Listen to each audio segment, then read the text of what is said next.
President Trump walked away from the G7 table. But what happened next wasn't silence. It was strategy, it was bold, and it was Canadian. In less than 24 hours, Prime Minister Mark Carney filled a diplomatic vacuum that left Washington stunned and allies rethinking their future.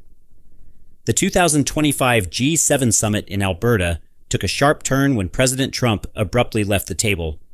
No final handshake, no press conference, just silence and a sudden vacuum in the room where U.S. leadership usually dominates.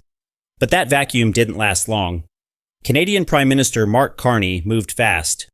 Within hours, Ottawa launched a wave of quiet yet strategic diplomacy that shifted the tone of the entire summit. In just one day, Canada signed a defense swap with South Korea, announced a $544 million development guarantee for Latin America, formed a critical minerals alliance with Europe and Asia. These weren't symbolic gestures. They were structural moves, pulled from the areas Washington had recently stepped back from. For the first time in decades, Canada wasn't reacting to the U.S. It was leading without it. Carney's speed and precision stunned diplomats and exposed a truth long whispered in international halls. If America hesitates, others will act. And in Alberta, Canada didn't just fill a chair, it redefined who gets to sit at the head of the table. As Trump's exit from the G7 dominated headlines, Canada quietly executed one of its most significant defense deals in decades, and few saw it coming. In a closed-door bilateral session, Prime Minister Mark Carney met with South Korean President Lee Jung, marking Lee's first major diplomatic appearance since his recent election. What emerged from that room stunned global observers. The two leaders announced a new Arctic-Pacific defense industry partnership. Canada would equip its Arctic surveillance drones with Korean-made sensor packages, while South Korea would gain the right to construct hybrid patrol vessels designed in Canada. This wasn't just a trade of hardware, it was a geostrategic handshake. For the first time, South Korea was pulled into the Five Eyes defense ecosystem, traditionally dominated by the United States. And this happened without Washington's invitation. More shocking? U.S. diplomats weren't even allowed in the room.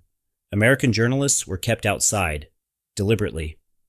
What began as a quiet meeting turned into a clear signal to the world. Canada is no longer a silent partner. While Washington repeated talking points about tariffs, Ottawa was redrawing the defense map, and doing it without asking permission. While Washington slashed its foreign aid budget, Canada stepped into the space it left behind.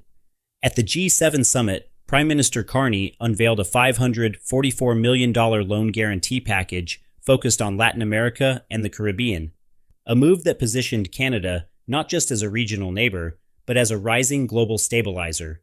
The fund wasn't just money, it was leverage. Projects included a wind farm in Jamaica, a sustainable cocoa facility in Colombia, and a regional climate insurance pool in Honduras.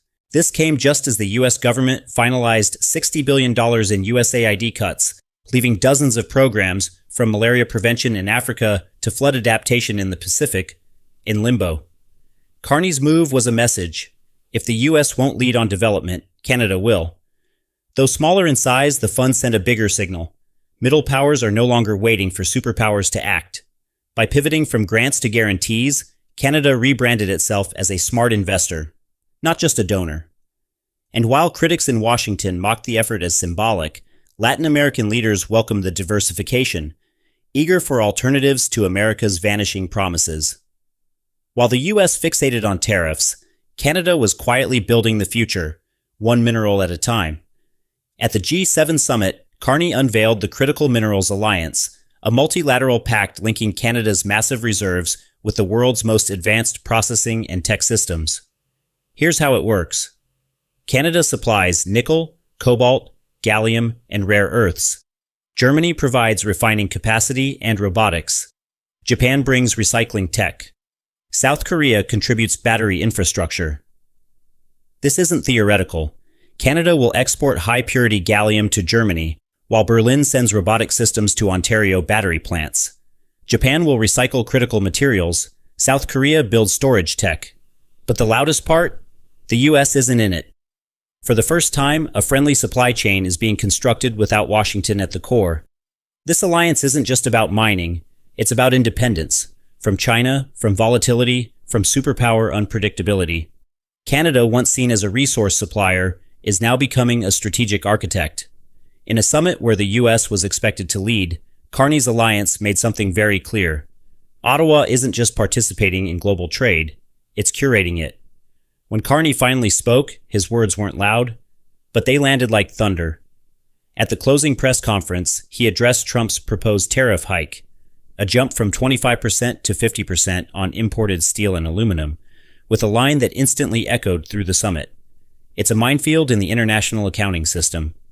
Reporters asked, would the U.S. reconsider? Carney replied carefully but firmly, "Our position is clear. Other capitals may see things differently, but we'll use every tool at our disposal, if necessary." It was measured, but unmistakable. Canada was ready to retaliate. Then came Ukraine. Carney revealed that language referencing Russia's withdrawal had been softened by none other than Trump's delegation. His response? "If the text had been left to us, we would have written it more strongly." And he backed that up, announcing $2.3 billion in new loans to Ukraine, drone support, howitzer ammunition, and infrastructure aid. This wasn't symbolism, it was action. Canada wasn't just reacting to Western fatigue, it was re-energizing the response. And in doing so, Carney showed the world, silence isn't weakness, but strategy? That speaks volumes. While Trump made headlines about tariffs, Canada quietly escalated its defense posture, and the shift was significant. During the summit, Prime Minister Carney publicly confirmed Canada was exploring participation in the Israeli-American Iron Dome system. A bold move, one that placed Canada in a conversation traditionally limited to Washington and Tel Aviv. When Trump offhandedly claimed the system would cost Canada $71 billion, many laughed it off. But Carney didn't blink. He simply said, "Our geography is no longer a natural shield. The ballistic threat is real. It's not about money. It's about strategy." That single line reframed the conversation. For decades, Canada's defense model centered around border surveillance and Arctic patrols. Now, it's preparing for layered missile defense. And this wasn't an isolated comment. It followed Canada's expanding role in NORAD and its new military tech pact with South Korea. In a summit full of diplomacy, this was the clearest military signal yet. Canada was no longer satisfied with watching from the sidelines. Instead, it was stepping into the arena, not just as a peacekeeper, but as a modern shield. And the rest of the world took notice. Prime Minister Carney described it as a new geometry of working together. But it wasn't just a metaphor, it was a signal. For the first time, the G7 didn't move in sync with Washington, it moved around it. In the aftermath of Trump's early exit, Canada didn't just fill space, it redesigned the map. While the US focused on tariffs and nationalism, Canada pulled the G7 toward cooperation, innovation, and multilateral action. Key highlights? A joint AI data ethics protocol between Canada, Japan, and Europe, explicitly distancing from China and Russia. A new satellite-based fire detection system, integrating sensors from ESA, Japan, and Canadian AI labs. Quantum research partnerships between Waterloo Labs and Japan's NICT. It wasn't noisy, it wasn't dramatic, but it shifted the axis of the summit. Suddenly, Canada wasn't just a host, it was a connector, uniting mid-sized powers around shared values, innovation, and strategy.